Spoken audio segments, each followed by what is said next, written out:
Good morning, students. Today we discuss about the balancing of redox reaction by oxidation number methods. In last video, we discussed about the rule of the oxidation number methods.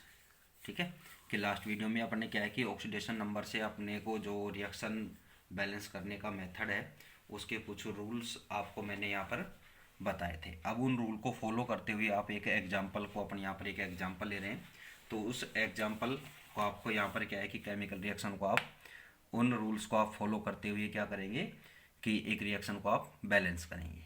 ठीक है, oxidation system से। तो इसमें अब आपको first rule में जो आपको बताया था कि सबसे पहले जो भी आपके पास क्वेश्चन होता है उसके अकॉर्डिंग आप क्या करेंगे कि एक केमिकल जो इक्वेशन है यहाँ पर उस इक्वेशन को आप क्या है कि राइटली यानी कि एक राइट करेंगे, उनको करेक्टली राइट करना है आपको सही से। ठीक है, तो यहाँ पर देखिए आपको क्या क्वेश्चन दिया हुआ है, right the net ionic equation for the reaction of K2Cr2O7 potassium dichromate. और यहाँ पर जो क्रोमेट है इसकी ऑक्सीडेशन स्टेट क्या है 6 है। ठीक है, with sodium sulphide in an acidic medium. आपको पता है एसिडिक मीडियम में भी आपको बताया था, अभी आपको दोबारा बताइए एक बार रिवाइज करा दूंगा। ठीक है, एसिडिक मीडियम या solution to give chromium third. ठीक है कि क्रोमियम की क्या आ जाए oxidation state third, ion and the sulphate ion. ठीक है कि इनसे क्या फॉर्म हो सल्फेट आयन और क्रोमियम थर्ड आयन फॉर्म हो। तो आप इस केमिकल रिएक्शन को आप इसका एक स्केलेटन लिखेंगे, तो इसके स्टेप आपको फॉलो करने हैं। तो स्टेप फर्स्ट में आपको क्या बताया था कि फर्स्टली आपको क्या है कि करेक्टली क्या करनी है केमिकल इक्वेशन यहाँ पर राइट करनी है विद द करेक्ट फॉर्मूला। ठीक है, तो आप करेक्ट फॉर्मूला के साथ इसकी रिएक्शन करेंगे। तो यहाँ पर क्या है कि आप शॉर्ट ले लेंगे Cr2O7 और इस पर चार्ज होता है -2। ठीक है कि आप आयनिक इक्वेशन लिखनी है, तो यहाँ पर पोटेशियम को हटाएंगे तो यहाँ पर क्या आ जाएगा आयन इस पर 2 आ जाएगा, क्योंकि पोटेशियम की क्या है ऑक्सीडेशन स्टेट +1 है, तो ये हटाएंगे तो यहाँ पर क्या आ जाएगा -2 आ गया। ठीक है, प्लस सोडियम सल्फाइड Na2SO3 है, तो इसकी आयनिक इक्वेशन लिखेंगे तो सल्फाइड क्या होता है -2 स्टेट में होता है। ठीक है, ये क्या है एक्वस, ये भी क्या है एक्वस में, क्योंकि सॉल्यूशन कौन सा है यहाँ पर एसिडिक सॉल्यूशन है। ठीक है, और फिर आपको फॉर्म होगा क्या होगा क्रोमियम थर्ड, तो इसकी ऑक्सीडेशन स्टेट क्या रहेगी +3, प्लस आपको क्या फॉर्म होगा यहाँ पर सल्फेट SO4 -2। तो ये तो होगी आपकी रिएक्शन। ठीक है, फर्स्टली आप क्या करेंगे कि the skeleton ionic equation is. ठीक है, ये हो गया इसका स्केलेटन। ठीक है, assign oxidation number for Cr and step second क्या करेंगे आप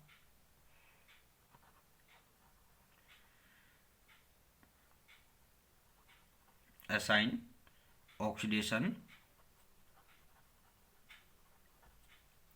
numbers for chromium and sulphur. ठीक है कि आप क्या है कि इस इक्वेशन में इनके ऑक्सीडेशन नंबर इनके साथ यहाँ पर आप राइट करेंगे। तो ये रिएक्शन आप दोबारा से लिखें यहाँ पर रिपीट करें Cr2O7 -2। ठीक है, फिर प्लस SO3 -2 +3 प्लस SO4 -2। ये रिक्वेस्ट जो आपने स्केलेटन लिखा था वो यूँ का यूँ किया। अब यहाँ पर क्रोमियम की जो ऑक्सीडेशन स्टेट है वो यहाँ पर क्या है, वो ऑक्सीडेशन स्टेट इसकी है +6। ठीक है, और यहाँ ऑक्सीजन की क्या है -2। यहाँ पर सल्फर की बात करेंगे तो सल्फर यहाँ पर क्या है +4 ऑक्सीडेशन स्टेट में, ऑक्सीजन किस में -2 में है। ये तो इस पर कंप्लीट उस पर है, ये जो लिखा हुआ है ना ये तो कंप्लीट इस पर कॉम्प्लेक्स पर है, ये नेगेटिव चार्ज 2। ठीक है, ये इस पर कंप्लीट पर है, लेकिन अगर अपन इस पर सल्फर और ऑक्सीजन पर ऑक्सीडेशन नंबर की बात करेंगे तो इसका क्या है सल्फर का +4 है और इसका क्या है ऑक्सीजन का -2 है। यहाँ पर क्रोमियम की क्या है +3 है, यहाँ पर सल्फर की क्या हो जाएगी ऑक्सीडेशन +6 और ऑक्सीजन की -2 है। ये आपने क्या कर दिया अब इन पर इनका ऑक्सीडेशन नंबर अपने राइट कर दिया है यहाँ पर। ठीक है, अब क्या करते हैं कि इससे अब अपने को क्या क्लियर होता है कि जो डाइक्रोमेट है, क्या है, dichromate ion is the oxidant here Cr2O7 -2 ion is the oxidant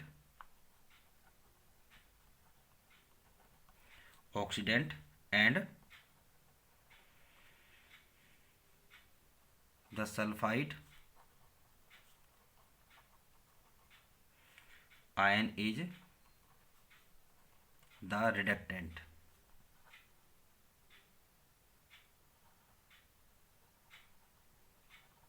ठीक है, कि ये तो किसकी तरह बिहेव कर रहा है, रिडक्टेंट की तरह, और ये किसकी तरह कर रहा है, ऑक्सीडेंट की तरह बिहेव हो रहा है यहाँ पर इस रिएक्शन में। ठीक है, अब स्टेप थर्ड में आपको क्या बताया था कि भाई यहाँ पर क्या है कि आप फर्स्टली अब क्या कैलकुलेट करेंगे कि चेंज इन ऑक्सीडेशन नंबर। ठीक है ना, कि भाई यहाँ पर जो आपके पास एटम्स है यानी कि क्रोमियम है और क्या है, सल्फर लेना है आपको, तो इन दोनों की ऑक्सीडेशन नंबर में क्या चेंज हुआ है वो चेंज आपको चेक करना है, और फिर आप उसको क्या है कि इक्वल करेंगे। क्या करेंगे, इक्वल करेंगे। तो यहाँ पर क्या है कि रिएक्शन को आप दोबारा से फिर से रिपीट करेंगे यहाँ पर स्टेप थर्ड में, यूँ की रिएक्शन आप राइट करें Cr2O7 -2 plus SO3 -2 Cr +3 plus SO4 -2। ठीक है, अब इनका ऑक्सीडेशन नंबर भी आप लिखेंगे, तो इसका +6, ऑक्सीजन का -2, यहाँ पर इसका +4, इसका ऑक्सीजन का -2, यहाँ पर इसका +3, और इसका यहाँ पर क्या है, सल्फर का +6 और ऑक्सीजन का क्या है -2। ये आपने ऑलरेडी बताया है। ठीक है, तो अब यहाँ पर क्या है कि भी आप सोच रहे हो कि सर एज इट इज आपने राइट किया है। अब यहाँ पर आप क्या है कि आप एक नंबर से आपका है इनको मल्टीप्लाई करेंगे। देखिए अब यहाँ पर कि जो यहाँ पर क्रोमियम है इसका ऑक्सीडेशन नंबर यहाँ पर क्या है 6 है, और यहाँ पर क्या है 3 है, तो इसको 6 करना है आपको, एक बैलेंस करना है। तो अब आप इसको किससे मल्टीप्लाई करेंगे, 2 से मल्टीप्लाई करेंगे, तो यहाँ पर भी +6 हो गया, और यहाँ पर ये 6 ऑलरेडी है। ठीक है, अब ऐसे ही आप सल्फर पर देखिए, तो यहाँ पर सल्फर पर जो ऑक्सीडेशन नंबर है यहाँ पर इसका क्या है +6 है। ठीक है, और इसके साथ में क्या है यहाँ पर ये -2 का भी बैठता है। तो यहाँ पर क्या है कि आप सल्फर का इक्वेशन क्या करेंगे, बैलेंस करेंगे। तो यहाँ पर क्या है कि आप इसको 3 से मल्टीप्लाई करें। ठीक है, और इसको किससे मल्टीप्लाई करेंगे, 3 से। अब आप सोच रहे होंगे सर इसका तो आप इसे मल्टीप्लाई करेंगे तो टोटल 12 हो गया, इधर 18 हो गया, बट बेटा यहाँ पर ऑक्सीजन के साथ है ये, तो इस कंडीशन में क्या है कि यहाँ पर अगर आप इसको बैलेंस करेंगे तो ये बैलेंस हो जाएगा। ठीक है, अब यहाँ पर आपने ये नंबर से आप इसको बैलेंस कर चुके हैं। अब आपको क्या करना है कि इस रिएक्शन में अपने क्या किया है स्टेप में कि calculate the increase and decrease of oxidation number and make them equal. Calculate the increase end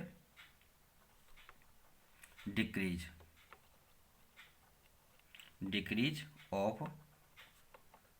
of oxidation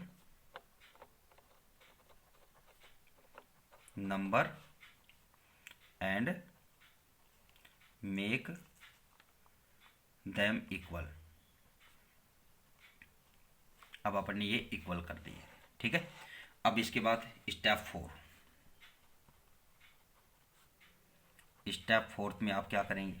ठीक है, स्टेप 4 में क्या करना है कि as the reaction occur in the acidic medium.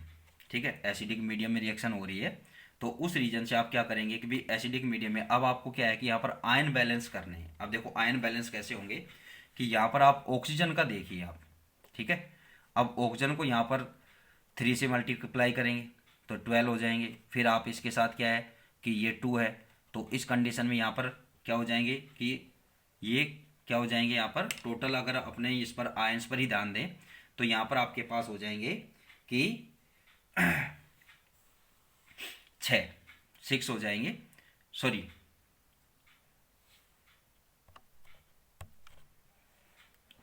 Step fourth में आप क्या करेंगे कि as the reaction occur in the acidic medium, reaction, अब मैं आपको शॉर्टकट लिख रहा हूँ यहाँ पर, रिएक्शन इन एसिडिक मीडियम,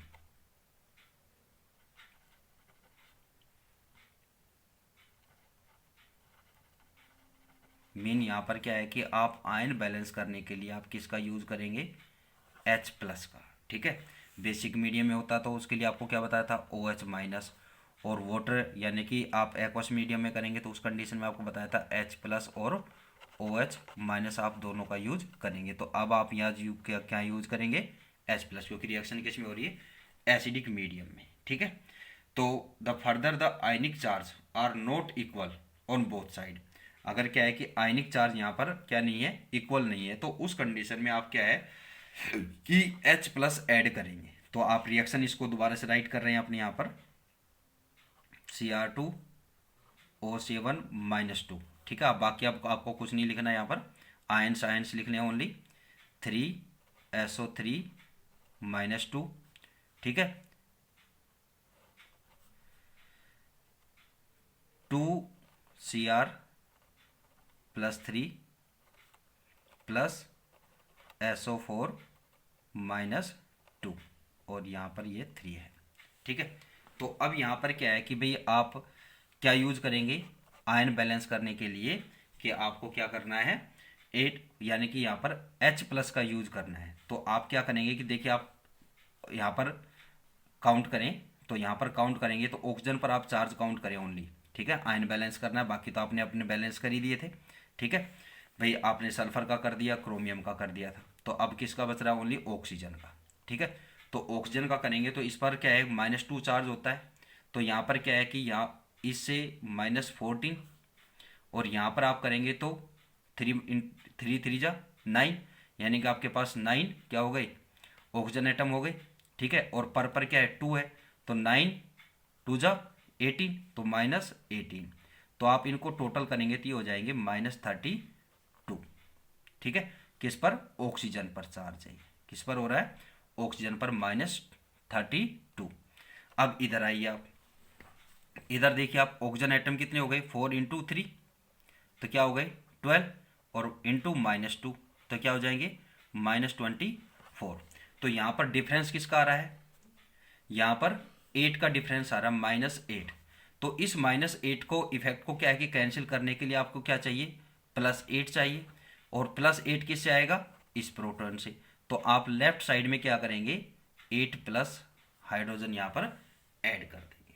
ठीक है, तो आपकी रिएक्शन क्या हो जाएगी, Cr2O7-2 3SO3-2 प्लस 8H, ये 8H कहाँ से आए, लेफ्ट साइड में आयन बैलेंसिंग के लिए आपको बता दिया है कि टोटल इधर आयन्स जो हो रहे हैं वो -32 हो रहे हैं, इधर आप देखोगे तो क्या हो रहे हैं -24 हो रहे हैं, किस पर, ऑक्सीजन का टोटल आयन्स। ठीक है, तो यहाँ पर 24 हुआ, तो 24 8 का डिफरेंस था, तो आप क्या है कि जिस साइड क्या है कि आयन ज़्यादा है, ठीक है मोर आयन्स हैं, तो उसी साइड आपको क्या है कि प्रोटॉन ऐड करने, अगर इधर ऐसे होता तो इधर ऐड करते, क्योंकि उधर उनका इफेक्ट वहीं कैंसिल हो जाए। ठीक है, तो अब आप देखिए कि 32 और माइनस, अब क्या है +8 है यहाँ पर, तो +8 और -32 है, तो आपको पास क्या बचेगा -24, और इधर भी क्या है -24, तो आपका क्या हो गया, ऑक्सीजन पर भी आयन बैलेंस हो गया। ठीक है, अब आप क्या है कि भाई यहाँ पर अब आपको क्या करना है, फिफ्थ स्टेप में, स्टेप फिफ्थ में आप क्या करते हैं कि हाइड्रोजन बैलेंस करेंगे, हाइड्रोजन की क्या करनी है, बैलेंस करना है, और उसके अकॉर्डिंग ही आपको क्या करना पड़ेगा कि यहाँ पर वाटर मॉलिक्यूल ऐड करना पड़ेगा। ठीक है, अब हाइड्रोजन क्या है, 8 हाइड्रोजन है, ठीक है, 0 है, तो आपको क्या है कितने वाटर मॉलिक्यूल आप ऐड करोगे तब ये 8 हाइड्रोजन हाइड्रोजन इक्वल हो जाएंगे। तो आपको क्या करना पड़ेगा, यहाँ पर राइट साइड में 4H2O मॉलिक्यूल आपको ऐड करने के पड़ेंगे, 4 2 जा क्या हो जाएंगे 8।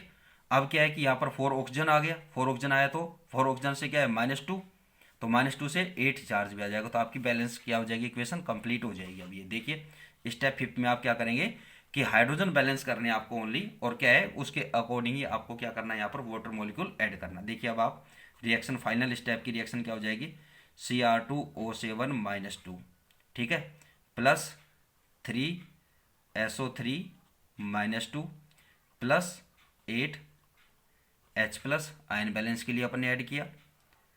ये तो हो गया रिएक्टेंट का। अब आप करते हैं प्रोडक्ट की बात, तो आपके पास 2Cr3 सॉरी +3 प्लस 3SO4-2 और प्लस आपके पास हो जाएगा 4H2O। अब आप इसमें आयंस कैलकुलेट कर लें, चाहे आप कुछ भी कैलकुलेट करें, सब इक्वल है। देखिए यहाँ पर ये क्या था, इसका 6 था ऑक्सीडेशन स्टेट, इसकी क्या है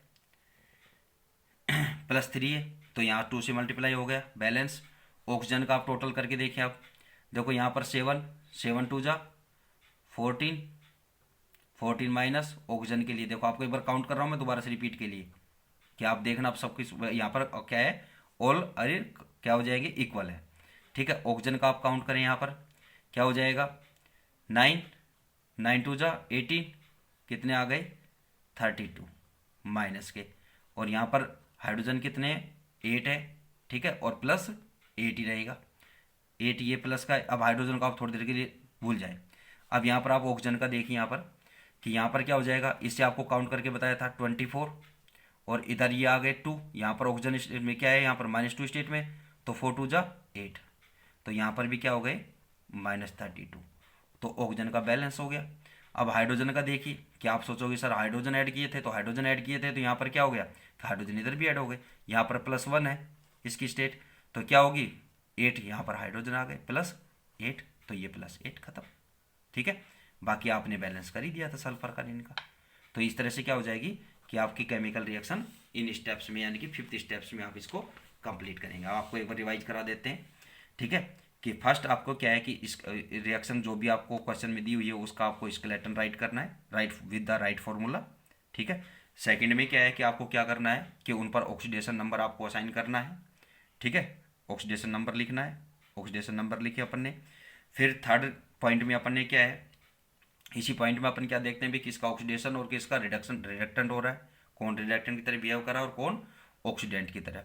फिर बात आती स्टेप थर्ड, तो स्टेप थर्ड में आप क्या है कि ऑक्सीडेशन नंबर में क्या है कि इंक्रीज और एंड डिक्रीज को क्या है कि आप यहाँ पर चेक करेंगे, ठीक है, कि इसमें कौन सा इंक्रीज हुआ और कौन सा डिक्रीज हुआ। तो यहाँ पर अपने चेक किया कि ये +6 से +3 में आया, ठीक है, यहाँ पर ये +4 से +6 में आया, ये अपने चेक किया सल्फर का इसका, ठीक है, भी आपसे क्वेश्चन में सल्फर का ही पूछा है, सल्फेट आयन और क्रोमियम का, तो यहाँ पर ये आपने चेक किया तो ये चेंज हुआ इसमें, ठीक है। फिर आप स्टेप इसमें क्या करेंगे कि भी आपने ये चेक कर लिया और आप उसको क्या करेंगे बैलेंस करेंगे यहीं। तो बैलेंस किया आपने, तो यहाँ पर देखिए क्रोमियम का +6 था, तो इसको +6 किया आपने 2 से मल्टीप्लाई कर दिया, फिर +6 हो गया, ठीक है। ऐसे ही सल्फर का किया आपने, तो यहाँ पर क्या है कि सल्फर का क्या हो गया 12, तो इधर इसका लेस करके करेंगे तो ये भी क्या हो गया 12 हो गया, ठीक है। तो इस तरह से ये क्या हो जाएगा बैलेंस हो गया। आयनिक यहाँ पर क्या है कि अभी आयन कंप्लीट बैलेंस नहीं हुई क्योंकि ऑक्सीजन का भी है साथ में, ठीक है। तो ऑक्सीजन का आप यहाँ पर बैलेंस करेंगे तो उस कंडीशन में आप क्या है कि भी रिएक्शन देखेंगे कि रिएक्शन किस मीडियम में हुई है। तो रिएक्शन अपनी किस मीडियम में कराई है, एसिडिक मीडियम में हुई है। तो एसिडिक मीडियम में क्या है कि भाई जिस साइड क्या है कि आयंस यानी कि नेगेटिव चार्ज मैक्सिमम है, ज़्यादा है, मोर है, तो उसी साइड में क्या है कि आप क्या करेंगे कि H+ ऐड उतने ही H+ ऐड कर देंगे, यानी कि दोनों साइड में प्रोडक्ट और रिएक्टेंट में क्या है कि नेगेटिव आयन का जितना डिफरेंस रहेगा उतने ही क्या है कि जिस साइड क्या है कि मोर नेगेटिव आयन है उस साइड ही आपको क्या करना है प्रोटॉन यानी कि H+ ऐड करना है। तो इधर क्या है कि लेफ्ट साइड में किसका डिफरेंस था 8+ क्या थे मोर थे इससे प्रोडक्ट से, तो आपने क्या कर दिए यहाँ पर ऐड कर दिए। और 5th स्टेप में क्या है कि आप क्या करेंगे कि हाइड्रोजन को बैलेंस करने के लिए वाटर मॉलिक्यूल ऐड करेंगे। तो आप जितने हाइड्रोजन ऐड कर रहे हैं उसके हाफ क्या हो जाएंगे वाटर मॉलिक्यूल ऐड होंगे, एक सिंपल सी बात है, ठीक है। तो आपने वहाँ पर वाटर मॉलिक्यूल यहाँ पर कितने ऐड हो गए 4 वाटर मॉलिक्यूल ऐड हो गए। तो अब क्या है कि ये कंप्लीट रिएक्शन हो गई है, तो ये क्या है कंप्लीट आयनिक बैलेंस रिएक्शन है, ठीक है।